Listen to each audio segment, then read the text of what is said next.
Hello again. So today we're going to be showing how to change the lower front suspension wishbone, this part here. Quite often on quite a number of cars they can get rusty. It's quite thick metal, although it looks quite rusty, structurally it's often not too much of a problem. But I decided to change both of them. Already done that side, as you can see there. Main reason I did that one is that the rubber dust cover on the ball joint was split, which is an MOT issue, annual inspection issue, MOT in the UK it's called. So it was probably a little bit easier than I expected, and there's a couple of variations on how to do it.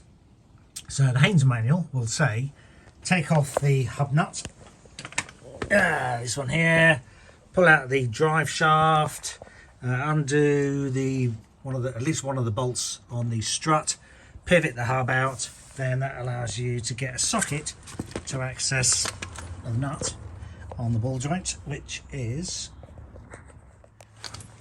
that nut on the top there, and you can see there's a little gap in the hub that allows you to get a socket in the top once the drive shaft is out of the way. But instead of doing all that, me and I see some other people do this, basically get a spanner on the nut. This one seems to be closer to 22 than 21 mil. I've seen people say it's both on the internet, probably depends on whether it's an aftermarket ball joint or not, but either 21 or 22. I didn't actually have a 21 spanner the other side, just bought one now, but I did manage to knock on my 20 mil spanner onto the nut, which made it a very, very tight fit and meant it didn't slip off. So that's one way of doing it. Quite tight, had to whack it with a mallet. Where's my mallet? There's my mallet. That's the spanner I used. Didn't really bend it out very much, still about 20 on the end. Just about fitted over the 21 nut. But now I've got a 21 spanner. Fits over the old nut the other side, doesn't fit over this one, so this must be a 22, I think. Although my 22 spanner, it is a little bit old, is a bit of a loose fit on it. But I did manage to undo this one a bit easier. I think this has probably been changed at some time, because you can see here it's got nuts and bolts here, which attach the ball joint onto the suspension arm, which makes it easier to change. Maybe not quite so precise. The original ones are riveted. The other side has the riveted attachments on there, which meant it was the original suspension arm. So it lasted 20 years, which is not too bad, and eventually the rubber split. This one obviously is split at some earlier time and somebody has changed it. Hopefully it'll be a little bit easier to get off. So what do you need? You need a ball joint separator, and I found this sort worked pretty well, because you can jam it in there, whack it with a mallet and separate them. Doesn't matter about destroying the ball joint dust cover, because that gets replaced on the new suspension arm, which is there. Amazingly cheap. It's only about £26 that from a supplier on eBay. 52 for a pair, and comes with the ball joint and with the bush at the end as well. And while you're under here, it's worthwhile having a look at your brakes as well, because it's all accessible. So I changed the brake pipe, because that was a little bit rusty on these. Again, structurally sort of okay, but it can be an MOT annual inspection issue. So I changed those, very cheap to get those parts on eBay again. These slide pins often stick in the caliper. So this part of the caliper moves in and out on these pins that have a pin that goes into this hole that slides in some grease. Eventually it dries out and they rust up and stick, which is what had happened to these. So I replaced it with some new pins, and see my video description for buying links for those sort of things. I did the same the other side as well. Didn't take too long. Don't forget to bleed the brakes as well afterwards. So there's two nuts, one there, one at the other end of the suspension arm over there, and one bolt to take off. All pretty straightforward. That hopefully showed the nut at the end.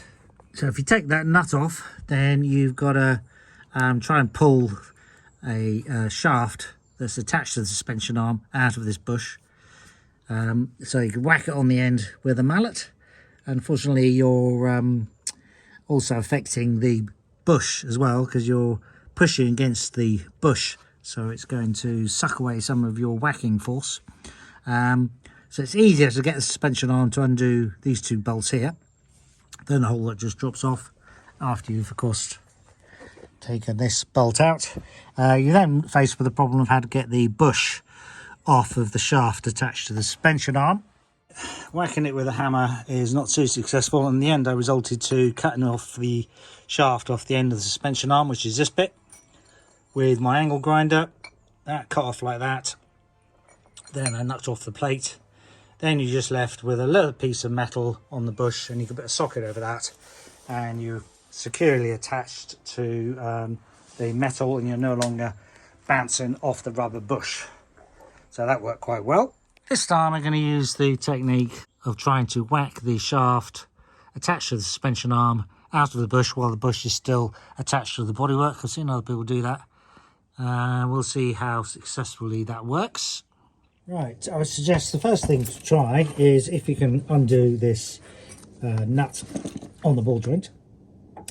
So I've already tried this. Basically put a foot on there, give it a good pull, and as I say, the other side I had to use a lump hammer to whack off slowly, and a very tightly fitting spanner. This time it was easier, so we'll just undo that a fair amount.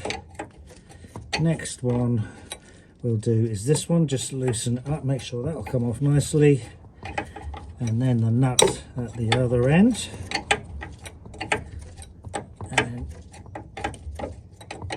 And then we'll do the ball joint separation.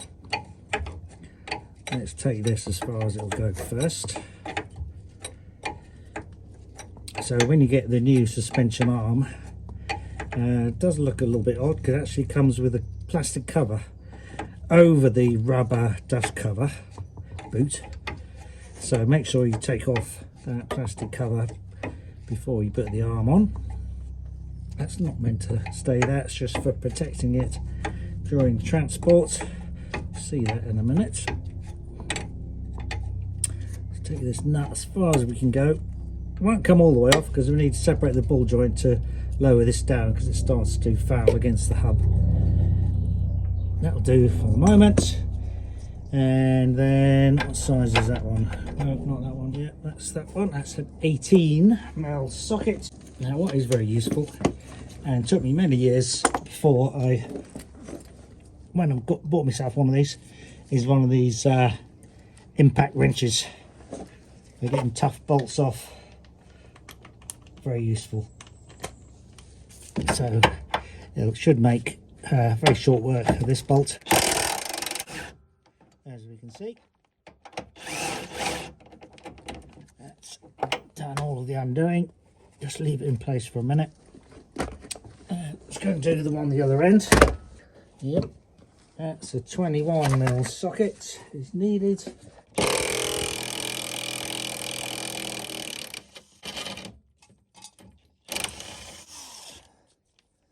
That one off. This big washer comes off with it, and on the outside it's marked out, so make sure it goes back on that way around. And now we need to do our ball joint separation. Ball joint separator in place. There's quite a bit of whacking.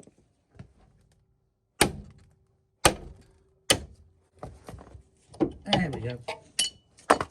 Quite a bit of work, but very effective at getting it off. Then we can undo the nuts some more.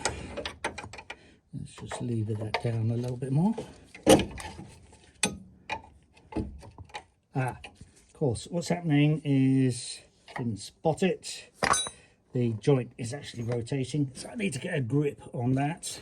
One thing you can do is get a jack, push up on the joint, back in there again, but to try to stop it from rotating. But of course there's a limit to how much you can do that, because You can't then undo the nut all the way, so really left with the only solution is to try and get a set of mole grips in here to grab onto the shaft.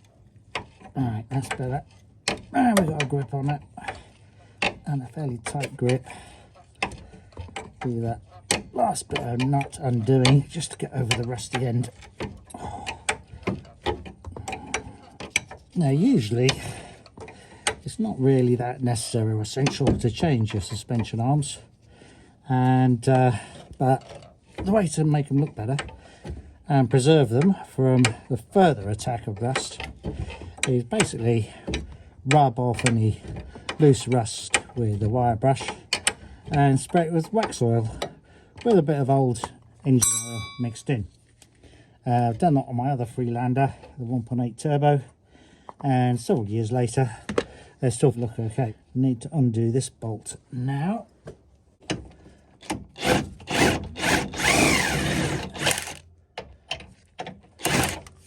There we go. Alright.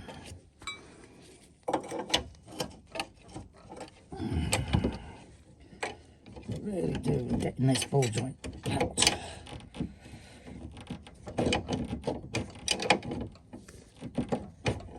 Fighting against the bush at the end now. Not convinced this is the easiest way of doing it. And now we've got to get this bush out of the suspension. And what can we use to push it?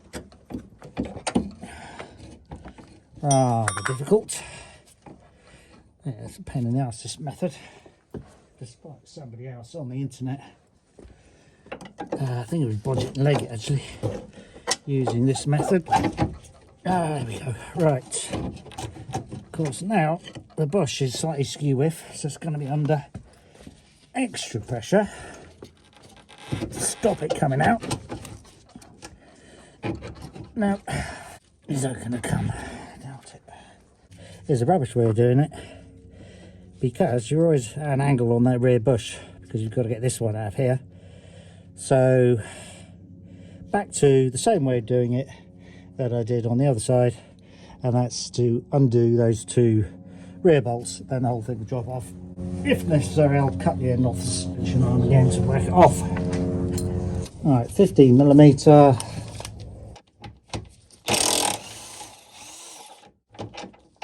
One long bolt,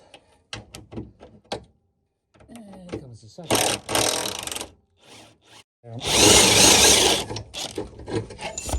Comes off very easily, like so. To save a bit of time, I'm going to try whacking it out with a mallet, just with the bush supporting on a couple of pieces of wood, see if that works. Just going to have to put the camera down, and that doesn't seem to shift it either, so back to my original method, getting the angle grinder out and cutting it under there.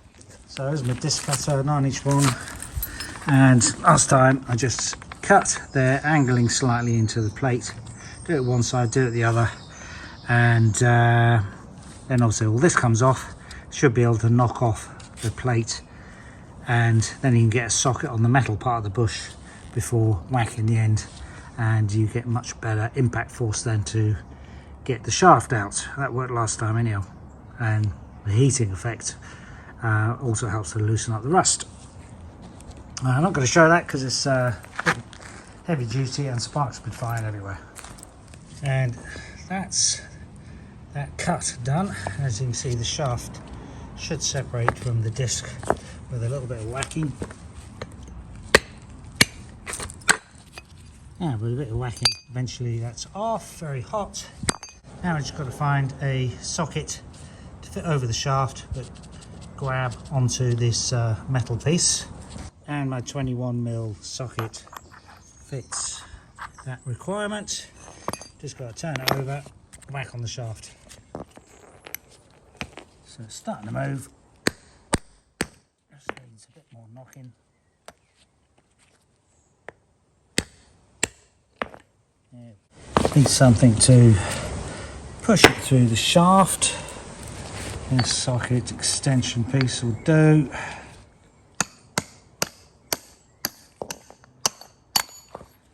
And that's the shaft out. Quite a tight fit.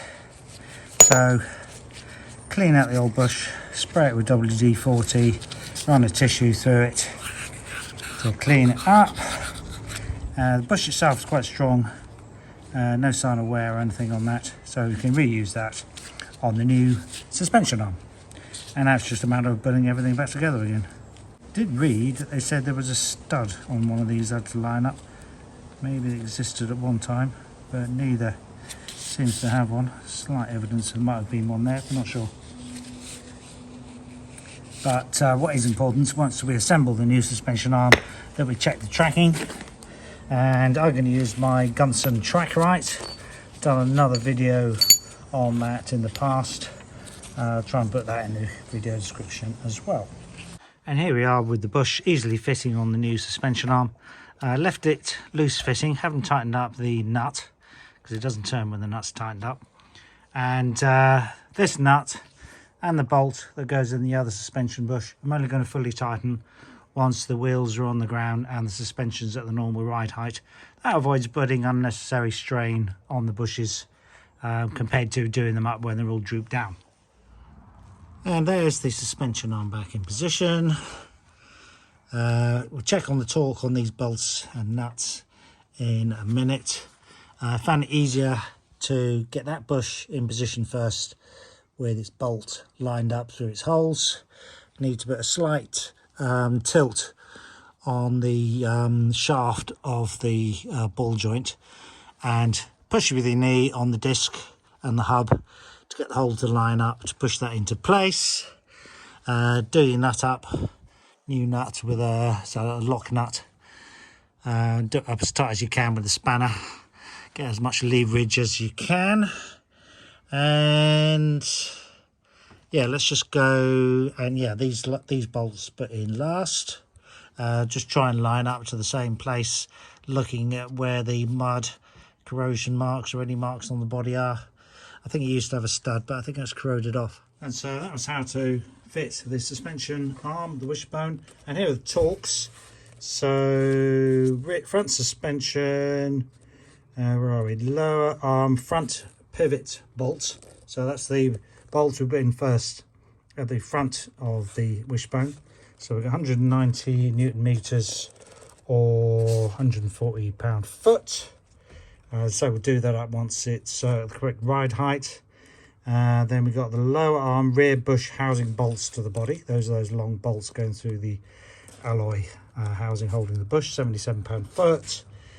And the nuts on the rear of that rear bush, lower arm to rear bush housing nuts, 140 Newton meters or 103 pound-foot. And do that one when it's at the correct ride height. And that's it. Okay, hopefully that'll help somebody, and thanks for watching. Bye.